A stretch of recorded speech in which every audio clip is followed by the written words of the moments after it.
No, poďme na to. Nemám záujem o takých mužov, ktorí mi proste navrhnú to, že sa im páčim, hej, ja cez tú posteľ a tak ďalej. Pre mňa je chémia veľmi dôležitá, vy to viete. Ale keď už tam máme aj tú chémiu, keď už tým... Máme aj tú chémiu. To znamená, že ona sa práve prezradila, že vlastne sex už bol. Lebo ty nezistíš úplne 100% či máte chémiu bez sexu. Dobre? Takže máme priznanie.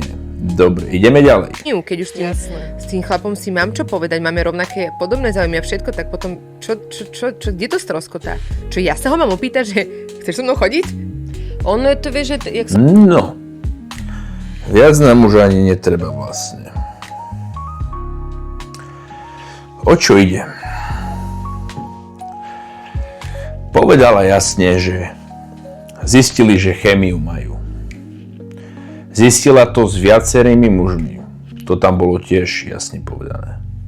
Ale prečo hovorím, že kladiem dôraz na to, že s viacerými mužmi? Lebo znamená, že sa veľakrát takto akože v úvodzovkách sklamala. Ona chce poradného chlapa, ktorý on bude usilovať o vzťah. Sama povedala na videu, že čo? Ja mám usilovať o vzťah? Tak počúvaj ma, moja zlata. Realita je taká.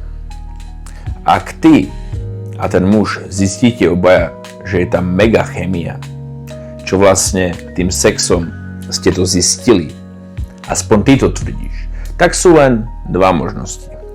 Prvá, tá chémia bola len z tvojej strany. Druhá, ten muž chcel s tebou iba sex. To znamená, že ty mieríš príliš vysoko, vyberáš si mužov, ktorí sú veľmi vysoko a majú práve ten veľký výber žien, o ktorom ja vám stále hovorím. Odmietaš všetkých tých mužov, čo reálne chcú s tebou ten vzťah. Rozumieš?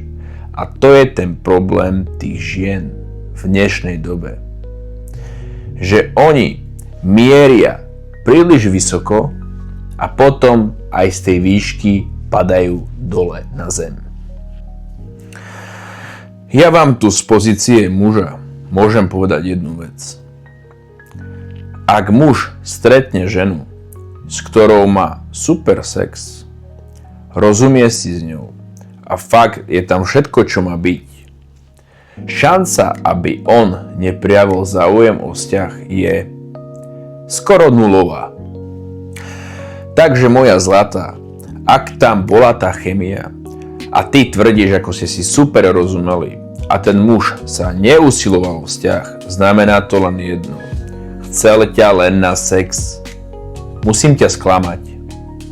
Chcel ťa len na sex. Chápeš ma? Chápeš ma? A presne to sú tie ženy, čo budú nadávať na mužov, akí sú hajzli, ale tie isté ženy, oni ti nepovedia, koľko dobrých mužov, ktorí ich reálne chceli, poslali do riti.